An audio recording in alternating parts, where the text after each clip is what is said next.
Greetings and welcome to the February webinar for ACLS.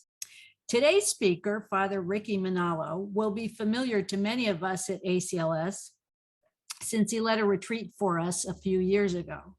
Ricky is a member of the Paulist, earned a Ph.D. in liturgical studies from the Graduate Theological Union in Berkeley, who is also an award-winning composer, a theologian, and an author.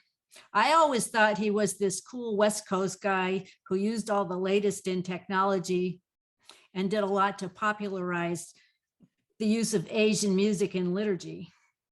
And he did live in San Francisco for 15 years, but it turned out that he's actually from my neck of the woods, and he was born and raised in and around New York City, where he is back now, living in the city that never sleeps, close to Lincoln Center and Central Park, with 30 other members of his community. As a missionary priest, he travels widely throughout the world, giving concerts, missions, workshops, retreats, and other events in 6 of the 7 continents. Antarctica is waiting. We are so fortunate to have him with us today. The title of his talk is Intercultural Competence for Liturgical Consultants. Welcome, Ricky. Thanks, Pam. I wasn't quite sure who the audience would be, but as I look through these windows, it's so nice to know that I know most of you. So it's great to be back. I don't know how many of you attended that retreat I gave. I don't even know what year that was. And but anyway, some of this might be some repeats, but I wanted to spend at least half of our time having more of a conversation because as I look through this list, I feel like I could learn from you. But maybe we could think about that. And if there might be particular questions that come up when it comes to intercultural dynamics, relationships, communications, we'll devote some time later on to talk about that as a group. I'm going to divide this talk into 3 parts. This first part, I'm presuming most of us already know. I just wanted to review it from a particular lens of how I'm going to look at intercultural communication, liturgical alteration. Then I want to talk about intercultural competence, various parameters of interacting with other cultures. And then I want to kind of bring that into pastoral application. And that's when I'm going to, maybe a little bit after a few circles there, I might open it up for, I will open it up for more conversation among us, and I think that's where we're going to learn, since we are all experts actually in many different ways. If we have time, I'd love to show you what they do at the celebration of cultures at the LA Archdiocese. I loved the preparation of the gifts during this time, presentation of the gifts and preparation of the altar. So this is just in a quick review. We know Vatican II opened up the floodgates, calling for cultural adaptation in the liturgy. Number 37, the church does not wish to impose a rigid uniformity, respect and foster the geniuses and talents of the various races and peoples. You could add culture there. I love this one quote from Gaudium et Spes, Pastoral Constitution. The church is bound to no particular form of human culture, meaning it's not bound to one culture. So ideally, it's not supposed to be bound to, let's say, just Western culture. Or anyway, nor to any political, economic, or social systems. The church, by her very universality, can be a very close bond between diverse human communities and nations. So that's where the diversity comes, provided these trust her and truly acknowledge her right to true freedom in fulfilling her mission. So talking about the true, fulfilling of the mission, then we're getting into the unity aspects, right? My point in this is just to show there will forever be this conversation and dialogue between unity and diversity. And that's when Pope John Paul II first used it in Culturation back in 1979, calling it a double movement between the church, whether you want to say the church tradition. Sometimes when people hear church, they rather just think of hierarchy. We have to sometimes think beyond that. All the people of God, including that, the documents, sense of the faithful, talking about the unity, but also in conversation with the diversity. And it's always supposed to be in conversation. Some people actually criticize enculturation because the presumption is that we always start with what's been handed down. And I usually start there myself. That's where the unity lies. But then I could always criticize who came up with that unity from a cultural perspective, who came up with the rules, who came up with the documents. So how does the lived experience, particularly this new area in sociology, the sociology of everyday life, how is that always reinforming and being in dialogue with how whatever our interpretation of the unity is? I just simply want to point out that it's always going to be this process of going back and forth. And so Chapunko, as most of you may know, kind of the I used to call him the Yoda of liturgical enculturation. In order to focus on that unity, he'll say, focus on the books, focus on the rites. But then that always has to be in conversation with the diverse cultural context. We might have the rights in one end, but then, how does that lead to the expression, the various expressions? I like to say Vatican II kind of opened up the doors of having unity in our diversity. So we have one theological meaning, that's where the unity is. And I'm gonna give an example of this, but the outer cultural forms are the various expressions, so we might have an African community and a Korean American community. The inner theological meaning, I could talk about, for example, the sign of peace. The outer expression of that will vary between African American and Korean Americans, right? If you go to a traditional African American gospel mass, sign of peace will last 15 minutes. There might be hugging. You go to a Korean Catholic traditional celebration, you don't really hug for the most part. Yeah, it's more about bowing. Now, different outer forms, but it's the same inner meaning, reconciliation before we partake of the body of Christ, not only in the meal, but in one another. But that's what Ansgar Chapunga was kind of saying. And you might know that we call it dynamic equivalence. That's another aspect of that. Both of Living Stones talks about culture. I think it mentions it like 34 times. But this one line I have in the yellow line, the rich dialogue between the church's liturgy as a singular expression of divine revelation and a local culture is an essential ingredient in the evangelization of peoples and the celebration of the Roman Catholic liturgy in a given time and place, so a particular time, particular place, the dialogue. And I'm bringing this out because it goes back to this, this dialogue between unity and diversity. I always like to approach all three of these as saying in any given time and any given moment in any liturgy, whatever symbol we use, be it gestural, musical, artistic, in our instance, all three of these lenses are occurring at the same time. It depends what lens you have on. I could look at any artistic medium and I could say, what is a single cultural lens? If it's in a Roman Catholic church, I might say, the single cultural might be Roman Catholicism. Whatever unites, whatever the unity is, it might be, at the same time, there's a multicultural lens going on. Maybe not everyone in this worship space is Roman Catholic, maybe not everyone is of one ethnicity or one cultural background, different generations, different degrees of able and disabled, different gender, sexual orientation, social class, generation. So that's going on too during any particular moment, any kind of artistic, musical expression, gestural moment. I could also see the same exact picture or view or whatever is going on from an intercultural lens. There's interaction going on. Various cultures are interacting. And that's why culture is always changing. And our interpretation of unity and our interpretation of diversity is always changing. At least the different interpretation is always changing. This gets, and that sets up for intercultural competence, because if we're going to talk about dialogue, that from a practical perspective, how do we dialogue with the various cultural groups? And this is primarily taken from building intercultural competence for ministers.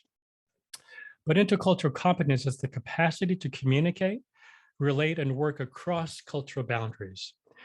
To what extent are you interculturally competent? Some people might not have been exposed to various cultural sensibilities and traditions, so they might only know one particular cultural worldview. But what we want to do, what I want to do is kind of go through a very short introduction of intercultural competence. Intercultural competence means we have knowledge of more than one perspective on things. In other words, I might have one opinion, but I should also, to the extent that I have more various perspectives on the same reality per se, that might show I'm more interculturally competent than others. Knowledge of different interpretations of the same cultural reality, knowledge of more than one's first language, and more than language, it might be about music, artistic mediums. The more we know, the more competent you are in intercultural communication. The ability to empathize, to be able to know or have an instinct or feel for the other people, the other or other groups, whatever that may be. The ability to tolerate ambiguity. Maybe we don't always have to have the answers. The ability to adapt communication and behavior. How do we adapt? When you're doing a consultation, how might you adapt your communication based on, I'm going to talk about these starting points of where other cultural groups, how they might be communicating. I did this once when I was teaching at GTU. I was teaching Korean students. And for the first 3 weeks, they were never participating in class. And I should have known that because I studied in Beijing for a year, where they really pretty much just respect the elder. And whereas the United States is all about the extroverts, we get all the attention. So one of the things I adapted my communication skills. I rather than say, okay, we've read Carl Rauner's existential, supernatural existential. What do you all think? Well, rather than do that and just wait for the first 2 or 3 extroverts, I would say, we read this reading from Rauner. Let's wait for 1 minute in silence. You see, I'm adapting. You might want to write down your thoughts. And then knowing that I'm an elder to them, I'll say things like, please, if you wish to disagree with me, I have to give them permission. You see, I'm adapting. And it worked. By the 4th class, the Korean students were participating to the 1 minute of silence, which is not just Koreans. And we'll talk about essentialism in a moment, but but the introverts appreciated that adaptation. The attitudes, being open to others and other cultures, wanting to learn and engage other cultures, understanding intercultural interaction as a way of life, not a problem to be solved, being mindful, being aware. What's the intercultural context here? So again, this is, I'm presuming that as you all, as consultants, how do you bring these skills in a particular pastoral context where you're asked to consult with other people? There are beginning parameters of interacting with other cultures. This is a classic breakdown by Gert Hofstede, and it's been criticized because he gives these polarities of how cultures interact. The criticism might be that his participants were basically business people. So I just want to qualify that when we talk about this. But there are some great starting points here. For example, some cultures tend to be more collectivist than individualistic, right? We can say, for example, mainstream US culture. And by mainstream, I could say white European culture, although being born in New York, I kind of am part of mainstream US culture. So I prefer that term. We tend to be more individualistic, right? It's about me. Whereas other culture groups, it's about the collectivists. It's about the group's goal. It's real interesting.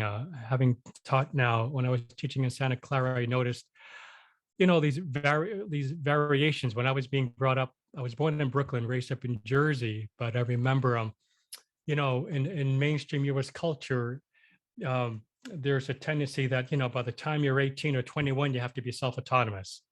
That's a very individualistic mindset per se. Whereas in other cultures, it's not about speaking your mind the goal is more about the we, the family, the collective identity. It doesn't mean that individualist cultures don't care of families. Actually, they tend to focus more on the nuclear family. Collectivist cultures like Hispanics, Filipinos, etc., tend to think of extended families, you see. So there's this interplay between both of these aspects. I forgot to mention before this section that sin of essentialism.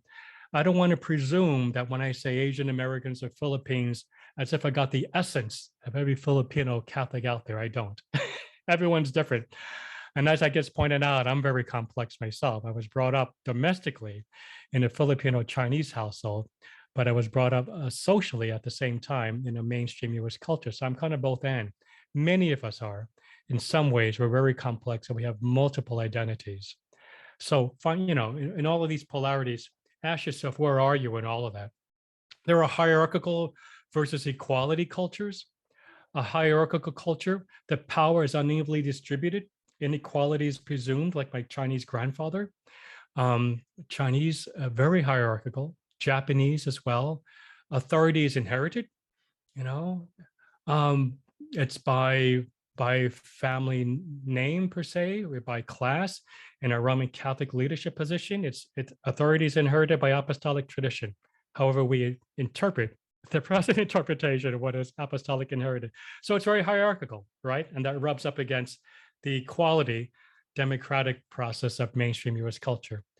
Everyone in society knows his or her place in the hierarchy. Communication between those who are lower on the power scale and those who are higher is often indirect. So there might not, you're not going to be as direct as an egalitarian, like mainstream US culture, where I could just talk to you directly. You might not know, how they might say, for example, yes, father to me all the time, but they'll still do what they want. It could be indirect. You see what I'm saying? It's a high context culture because you have that. If I walk into a context where it's a hierarchical culture, I have to know everyone's position, everyone's place. So it's a high context. I had to be kind of alert. Who is where? Do I say what's her title? What's his title? What's his position? Whereas in the equality, I'm going to give you this link to the Prezi, by the way. So if I skip anything, you'll always come back to it. Equality cultures, like mainstream US culture, power in the group is diffused, sometimes hard to locate. Who is the leader here? Is there any leader? Because everyone's equal. Often unspoken rules govern things per se. Authority is not inherited, it's earned. I'm speaking because I got my doctorate degree. I deserve this. It was me that did this. So that's how authority is earned, you see. Communication is the bottom of the low context. In other words, in equality cultures, we're all equal. I don't have to care about the different various roles. We're all kind of equal. I could ideally, although it would never happen, I could go up to the president, or I could go up to the bishop, Bishop Dolan, and say, how's it going, Timothy? I mean, I would never do that. But I could do that more so here than in other hierarchical cultures, for the most part. Or I was teaching international priests for like 10 years at Loyola Marymount while I was in the West Coast, and I would tell my international priests, don't be surprised if some people might call you by your first name in the United States without father per se. So equality cultures tend to, again, these are extremes, we're probably somewhere in the middle, but tend to focus more on, equal distribution of power. Low tolerance of ambiguity versus high tolerance of ambiguity. Some cultures, have a low tolerance when it comes to ambiguity. Others they were okay with ambiguity. They don't have to know all the answers. For example, low tolerance ambiguity. They might be rules or regulation. When mass starts at 10:30, it starts at 10:30. Let's say, because we don't want any ambiguity. In other cultures, no, for the most part, 10:30 means we start at 10:30 per se. Now, I'm using culture, but again, each of us have our own cultural location and identity. There might be, I tend to actually have low tolerance for ambiguity. When I'm presiding, I usually like to start at 10:30, but then, other culture might be waiting for, they might wait for people to gather first. Other people, being a musician, I usually just wait until the musicians are ready. Whatever it may be, it varies. But this is about, another way to look at it is rules, and the use of rules. Whereas in other cultures, ambiguity is very high. I remember when I was living in China for 2 years, 1 year in Beijing and another year in Hong Kong, going to the marketplace, it was always about bartering and negotiating. And as an American, I was like, please just tell me what discount and tell me the exact price, and I'll let you know whether I want it or not. But after 6 months, I learned how to negotiate with that ambiguity, you see. But see, this translates into how we might do our own consultations with various groups per se. Again, not decentralizing every cultural group, but some people like more explicit rules than others, or rules could be interpreted. A cause does not need to be assigned to every single thing that happens. There are masculine and feminine cultures as one polarity. Masculine cultures, gender roles are distinct and clearly allocated. Men are in charge in the public sphere, make decisions and protect women, expected to be achievers and providers for their families. Women are kept in the private or home sphere where they care for children and the elderly. Women are expected to be the nurturers per se. Whereas in feminine cultures, gender cultures are not clearly defined and they tend to overlap. Women and men have an equal role in the public sphere, and they often share responsibility in the care of the household and the children. Decisions are made mutually, right? Surprising, by the way, the United States is not altogether feminine. we lean towards feminine, but there's still, from what we know, there's still a lot of inequality. You look at the salary discrepancy. We still don't have a woman president compared to like the Philippines. That's what I'm saying. So we're not altogether feminine, but we certainly have feminine ideals per se. The last one is how we look at time. This is important, especially when it comes to consultation. How does time affect our interaction? When you interact in your consultation and those processes, how is time a factor, right? Let me go here first. In mainstream US culture, I'd say time is of value, right? Otherwise we don't like to waste time. Social interactions are ordered to the requirement and demands of time. Meetings focus on the task to be accomplished. So, if we have a meeting with a parish staff, we want this to be, it's only going to be 90 minutes. And here are some readings we want you to do ahead of time so that we don't waste time. And if we end earlier, even better. That's our view of time for the most part. And again, all of these, by the way, have their gifts and all of them have their challenges. Not one is better than the other. I don't think I said that. In other cultures, time is subjugated to the needs of the community and fostering relationships in the community. Emphasis is on the history, the past, and the present. Not so much about the future. Like in North American culture, we might say, we have to do this now, otherwise we're just going to repeat the wheel. So let's try to be more efficient, right? In other cultures, that's okay. Let's look about our tradition, our presence, right now, in the here and now. This might mean we don't really have to begin on time. We have to, in these cultures, we don't begin until everyone has gathered, as much as that might drive the leader crazy, because it drives me crazy sometimes, but I'm aware of that. That's what intercultural competence is about. I'm not trying to change our minds, but to what extent are we aware of these dynamics going on? And when necessary, how might we adapt, to these various things? So, yeah. And I want to just to move here to give you an example of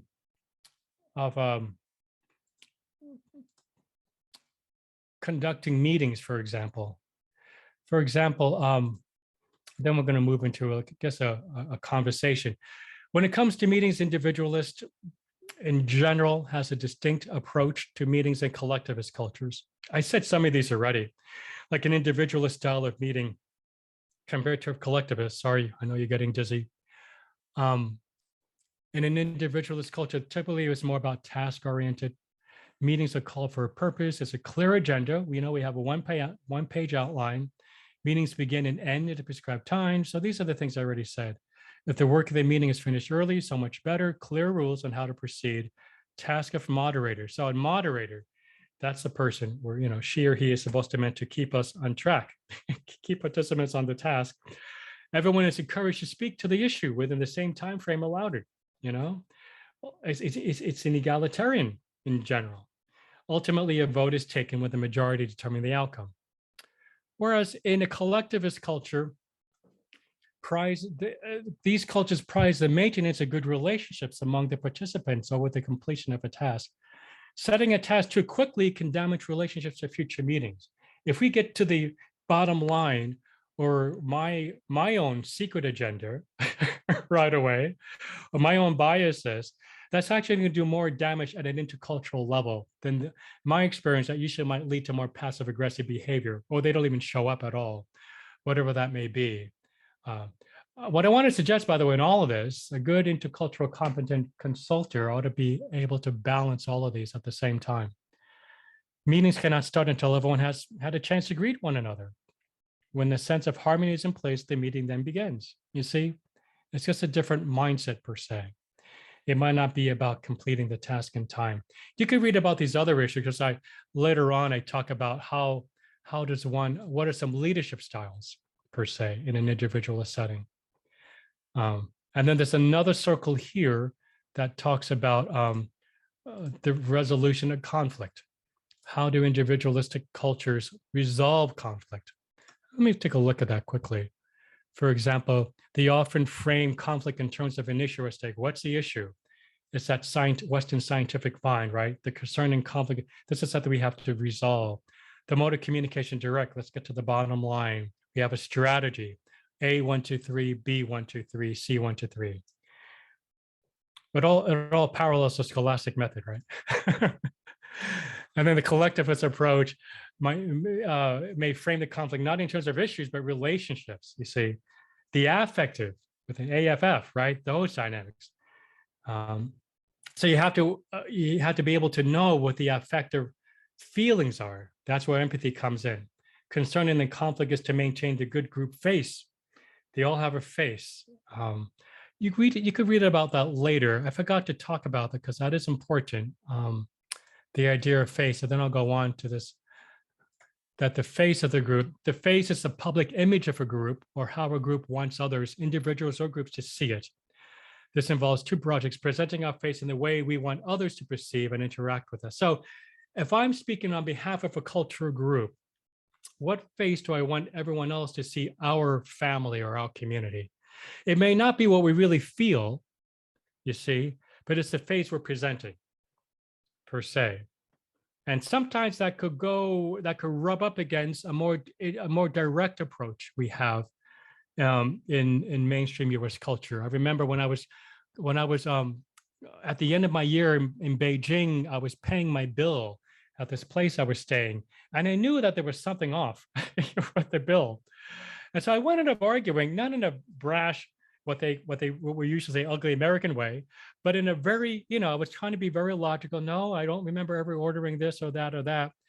But the person behind the desk just kept looking at me without any expression. They were saving face. She was representing, that there is harmony here, which is a very much an approach in many Asian Confucianist cultures.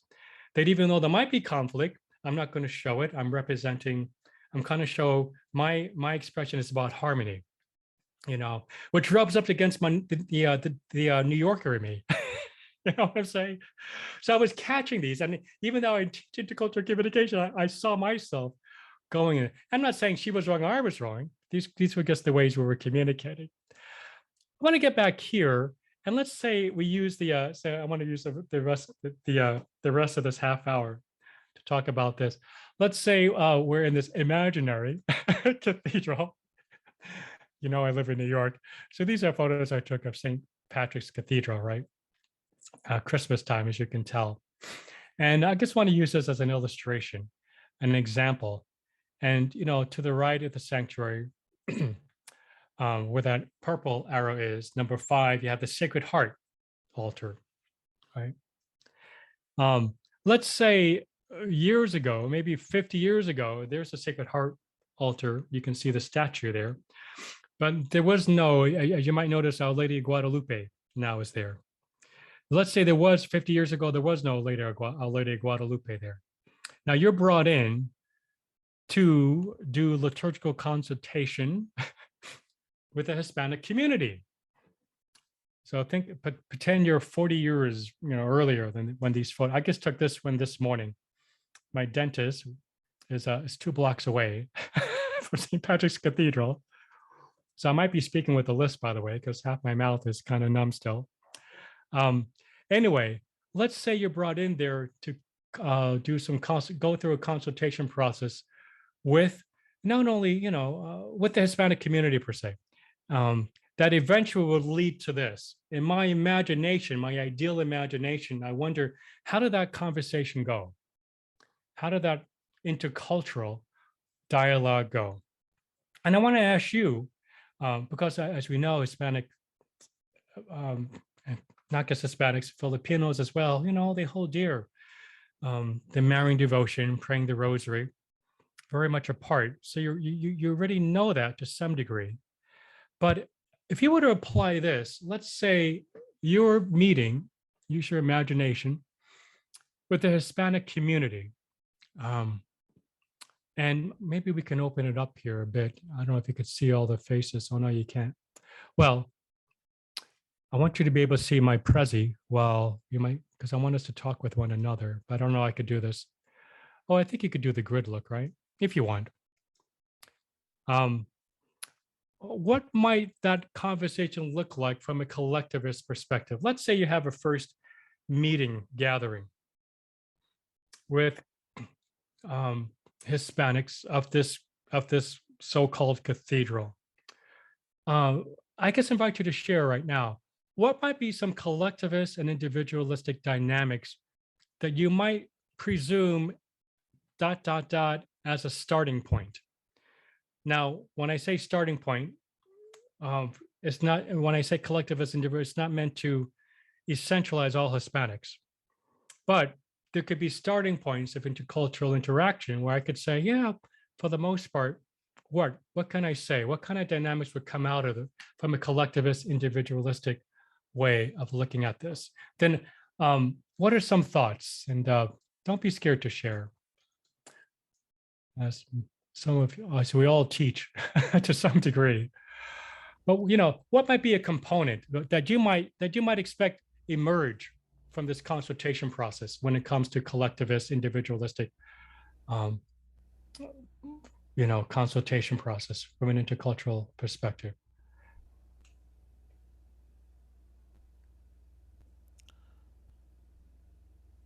Well, I guess this is Gail talking. I guess one thing I would want to know is Hispanic is a very generic term. And I would want to know who's from Guatemala, who's from Salvador, who's from Spain. Because as I understand Guadalupe, she is more a Mexican devotion than other Central American countries. So I would want to know who I'm talking to first and acknowledge and recognize that I understand that there's a distinction among different, quote, Hispanic communities. So I want to know who's there. That's wonderful. Yeah. And it kind of shows you that within these two binaries, there are so many, there's both and, right? Because while I put Hispanic as a collectivist, there are individualistic, there are distinct, as you're pointing out very well. So yeah, that's good. That's good to know.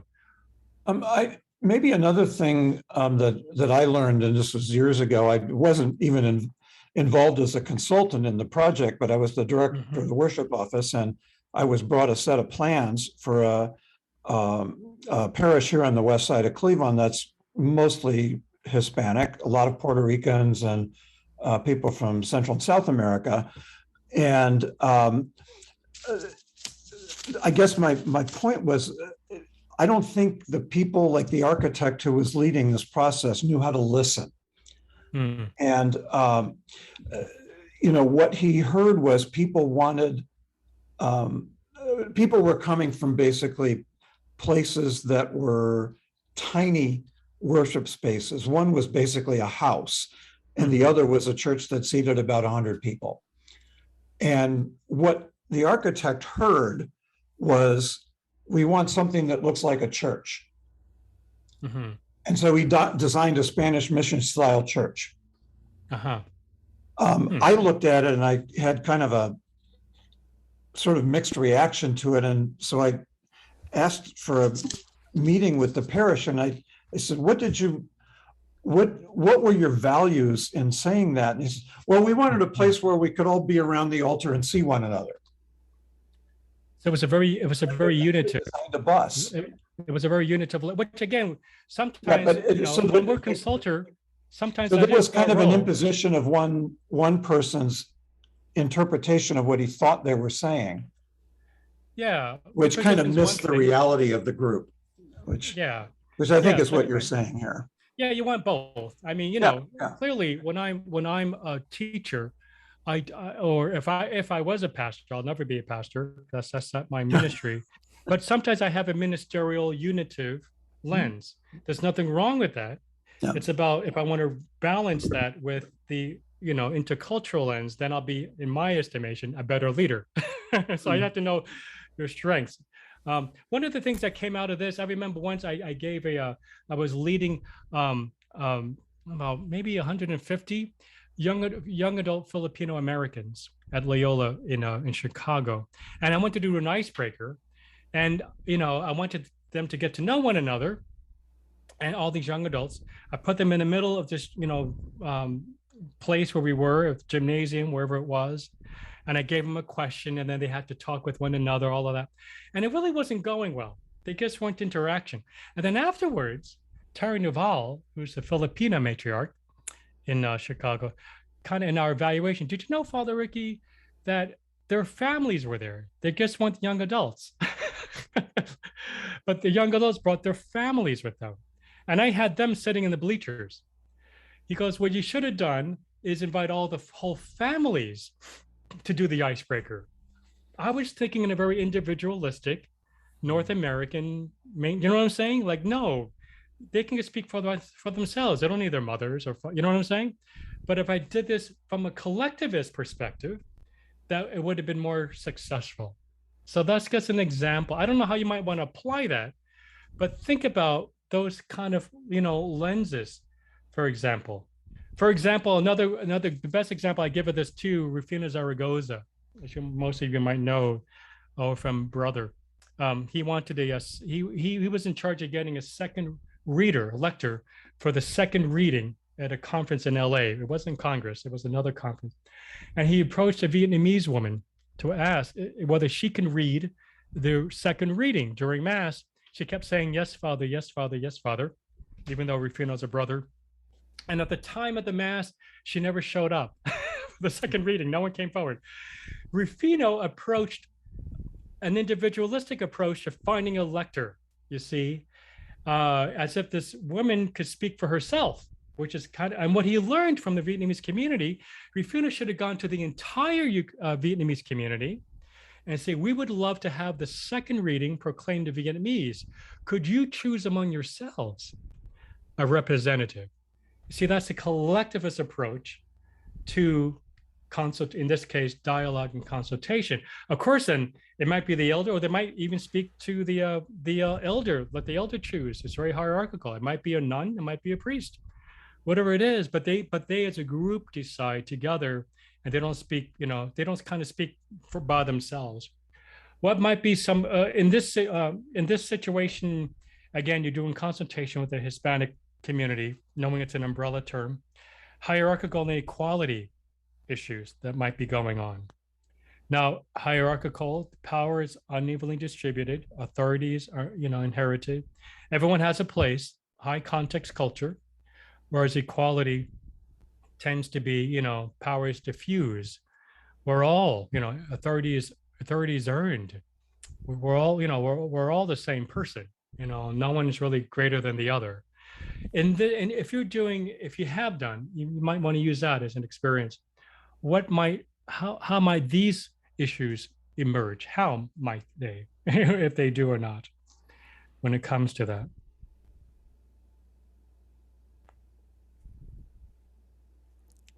I'm not sure if this is an answer to this, but I was working with a group of, I would say, at least 10 different cultures, and they were sitting down at the table. And I asked, and the staff was there, and I asked them what was the best way to communicate with their cultures, because they were not coming to the main meeting. It was the Anglos that were coming to the meeting, trying to make a decision for the entire parish.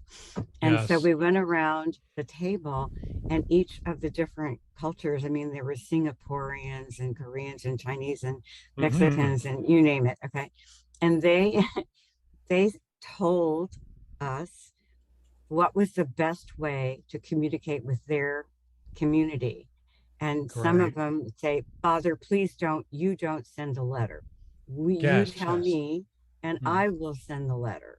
And other ones said, no, it's best if it comes from you. And so the staff learned a way to communicate with their own people that they were not aware of. So it was a really interesting experience.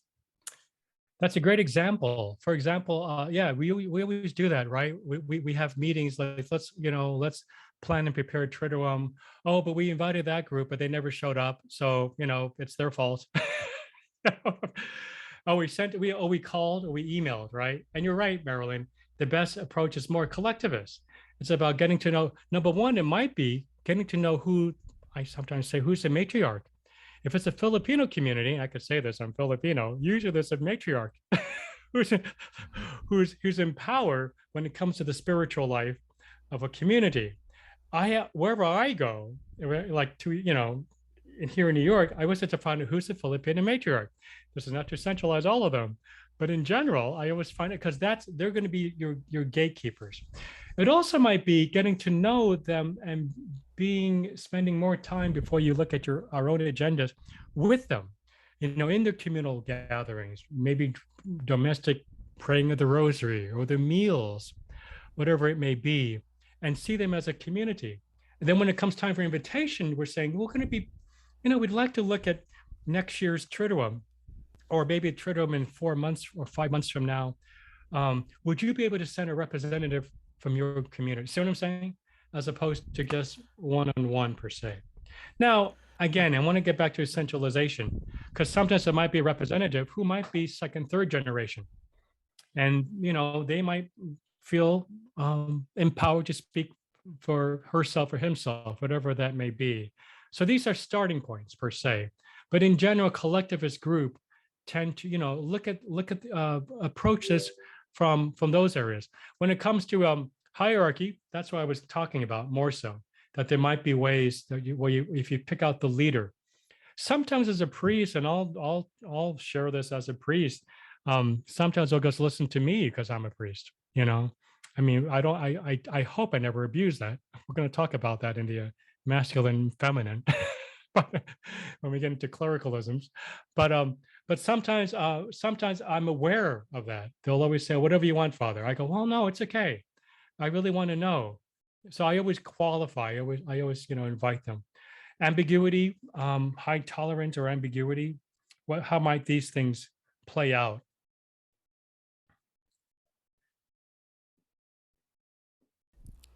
Are we able to? Yeah, go ahead. One thing that I was experiencing when I was a director of liturgy at a very large multicultural parish was we realized that the different ethnic groups had to have a common way of operating. And so people had to literally, the distinction between, let's say, the Hispanic and the Vietnamese community, especially related to time issues, would become real problematic if it was the larger group. So we had to develop a kind of a culture of meeting, and it took time, I think, for it to have developed. But they knew how to balance each other out. In other words, they realized this is how we're going to run this, and they would then be the leaders for their other communities to bring back information. But as a group, as an organizing group, they had to have a common understanding of how they were going to operate, because otherwise it would create all those tensions, right? And when they would go back to their own groups, then they could operate back in that cultural norm. but Yes. they had to learn a pattern that they could work with. And in that way, I think the tolerance worked, because nobody was second guessing or adding additional meaning. But there were only a few people within each community that had that skill set. So we couldn't just randomly bring people into the process. So that was the problem we were having, is were we getting the true voice? But again, Yeah. Yeah. Thanks, Gil. When I was studying at GTU, I took Mary McGann's ethnography class, and I studied the cathedral community before they moved into the Oakland Cathedral. When it was St. Francis de Sales and St. Mary's, I forgot now. But anyway, they used to have like 4 masses a weekend, one in Spanish, one in Filipino, one in English with African Americans, and then one in Vietnamese.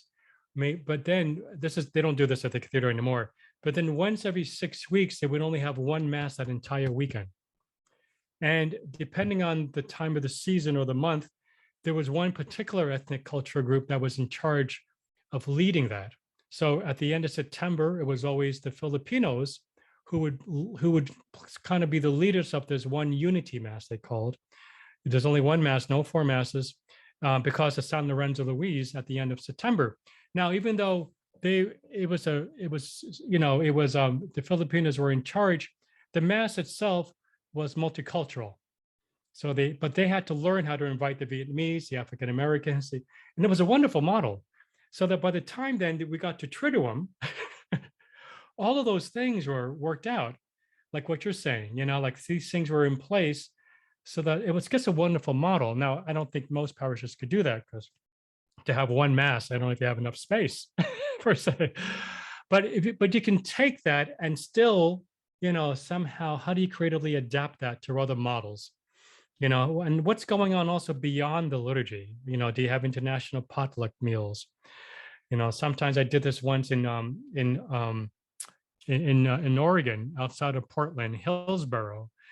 I suggested an international potluck meal, and this family came up to me a few months later, when I was presiding there after Mass, and they said they had no idea there were Koreans in their parish, because at this international potluck meal, there was a Korean family there sharing their kimchi. So how are we forming this intercultural, multicultural ecclesiology before we then get to the big high holy days, so that they learn? And the other thing you mentioned is that, sometimes, for the most part, the reality is we usually learn these things in process. We all make mistakes until, later on. What about masculine and feminine dynamics that might be going on in this particular consultation process, of maybe turning the Sacred Heart area, including Our Lady of Guadalupe? What might be some masculine and feminine?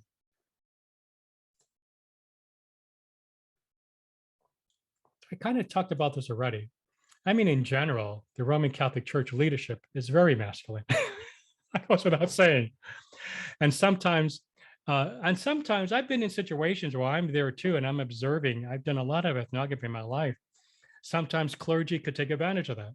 Sometimes we could take advantage of it, whether we're clergy or not. But I guess our authority and our privilege of being, of having a background, having our education, whatever that may be.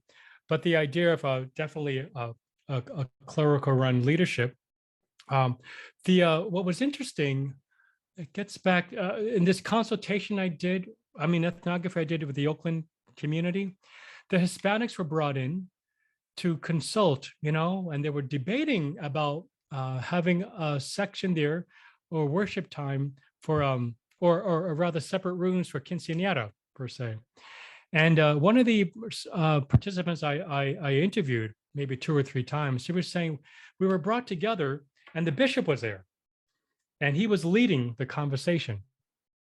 And then she was speaking in Spanish because her English wasn't very, she didn't speak it very well. And they had a translator translate to the bishop her thoughts, And in the end, I remember at the end in my paper, they really didn't get what they wanted, or whether they got what they wanted.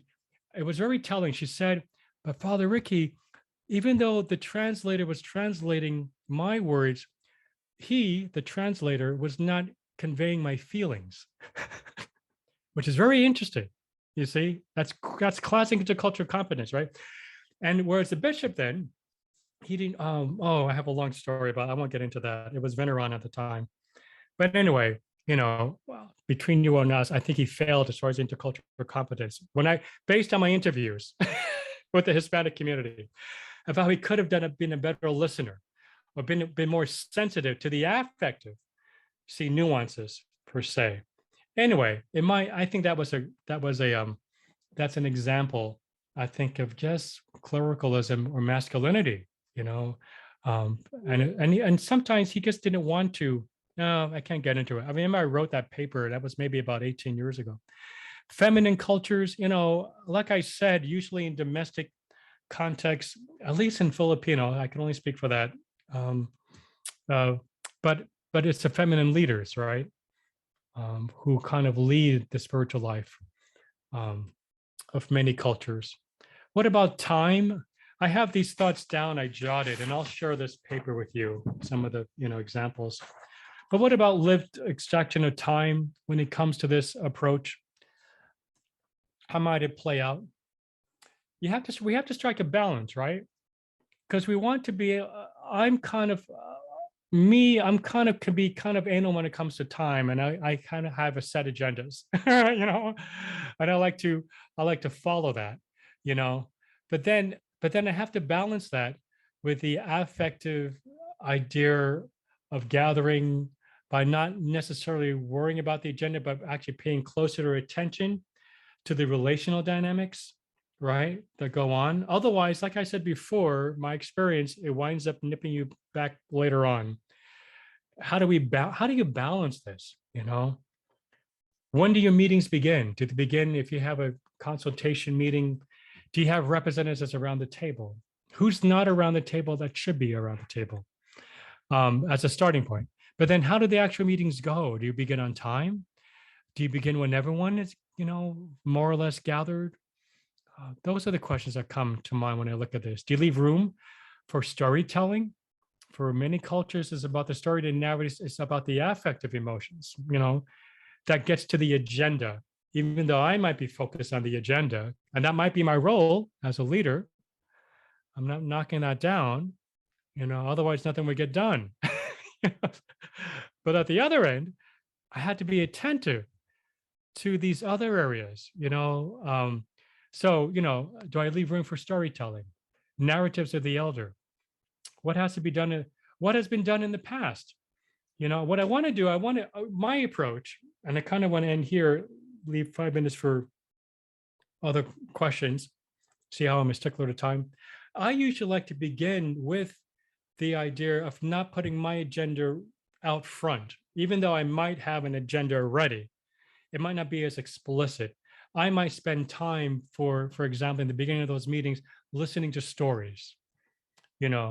I eventually want to also talk about that, just because they share their cultural approaches to how we should hang this painting of Our Lady of Guadalupe, not every one of their opinions is going to be conducive to the church documents, right?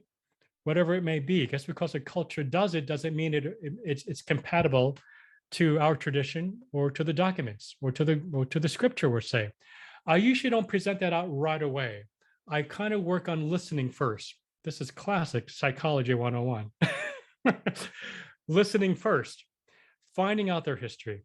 When I start, I bring in documents later. I kind of do that maybe halfway through, or, even before that, I might even go I might even ask questions like, what have you done before? What is your history here? What have other Hispanic communities done before when it came to a similar situation? See what I'm saying?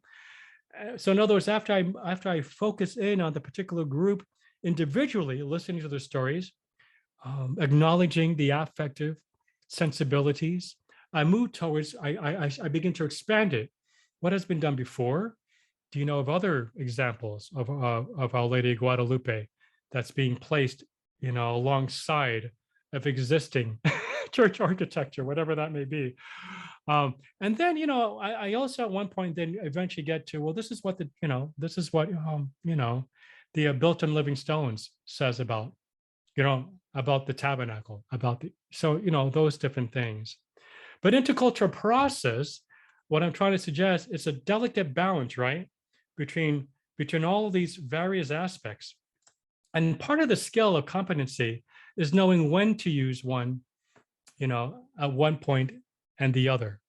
In general, I would suggest there is a sense of listening first, especially when it's, especially when, I guess, to the degree that there's more intercultural difference or distinctions there from your own perception, or there might be more related conflicts that might be, expected, whatever that may be, and move your way towards balancing, your own competency towards some kind of center where all are open to dialogue and conversation. Other thoughts about, I'm going to open it up here. I wish again, I think when I spoke with you last time, it was a whole day. So wasn't able to do that this time around. I was just going to mention that most of what you just talked about reminds me very much of an experience on a church in Minnesota a couple of years ago, where we were trying to determine what the image of the Blessed Mother would look like in the new church and how many there would be. Oh, yeah. At the parish meetings I was conducting, and this was 75% Northern European and 25% recent Mexican immigrant, very clear distinctions there. And at the parish meetings, the immigrant component of the community never said anything. They would come talk to me at the break. And that's very common. So that's the indirected, right? Very indirect. Yes. I would go to the Spanish language mass, and they would gather around me after mass, and they would talk about, we would like this, we would like that. The Anglos, on the other hand, were very definitive, and they wanted a decision, and they wanted to know what this was going to look like, and they wanted to know where the image was going to come from.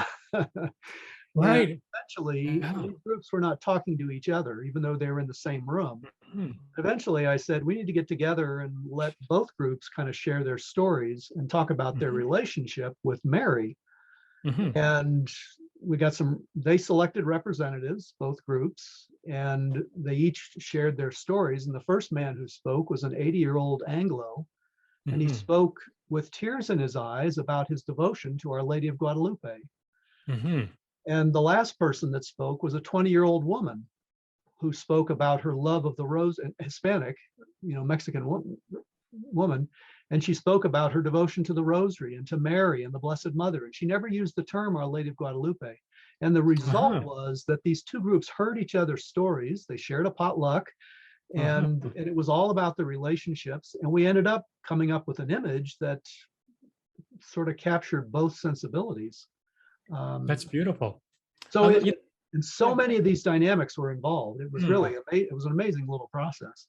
What you said, thanks for that, Ken. What you said, that idea that something to come afterwards, do those, when they come up to us afterwards, do those words get recorded, right? Because sometimes in the actual meeting, it's only the ones who are extrovert or culture that's brought up to direct. Well, we have her in the notes, no one said anything, but then they do it afterwards. So as a consultant, we have to be able to be sensitive to that. Well, yes, but then I might not give names, but 2 or 3 people came up to me afterwards, and that has to be included here, because this is we kind of think of this is the official notes. This is what we decided. It was democratic. We put it to a vote. No one spoke. Tough luck. So, I'm exaggerating a bit, but that happens a lot. Not too much. Yeah. Anyone else? Yeah, Marilyn. Oh, you're mute. Yeah. Sorry. Yeah. Okay. One thing I learned from you was when mostly the Asians say, whatever Father wants, I'll do. And you said to say, Father needs to know what you want.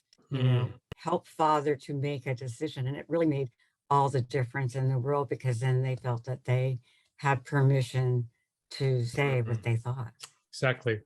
Maybe all of us at one point may have, led a Bible class or a scripture reflection, right? When I've done in the past, I do that, you know, they all look at me for the answer. It's like, we're never going to have a conversation, you know? And so I always say right at the beginning, I'm not going to say, I'll put them in a circle. I'll let them, sometimes I'll even say, don't look at me when we share, look at one another, but you have to give them all these permissions, right? And it's okay to disagree with me. This is not about right or wrong. And I know I'm a priest, and I know I might even kid with them, and they'll laugh. I know I'm a priest, but I don't know everything. I want to really learn from you. What if every clergy did that? But that's the idea, giving them permission. And you might, but we have to know our own positionality. If you're a consultant, you're going to be looked at as the expert, and you are. But interculturally, you have to learn, there has to be an openness of learning, right? I really want to learn, even though the documents say this, what do you say? Does it resonate with you or not? And why? Why not? Now, I already am empowered. I know the documents. And I know what at one level, I also know what is going to happen, what isn't going to happen to some degree. But sometimes in the intercultural process, that might actually even change. You go, oh, I've always thought about that. Number 73 talks about, the place at the top. But then I realized, well, wait a minute, how might this, how might now I might not have a change because the bishop still might have his opinion, but at least it's nuanced now, my understanding. And that's a result of interculturality. So see it as a process. I think we've come to the end of our time. I want to thank you for coming and sharing your thoughts with us. And hopefully we'll see everybody next time. God bless. Bye.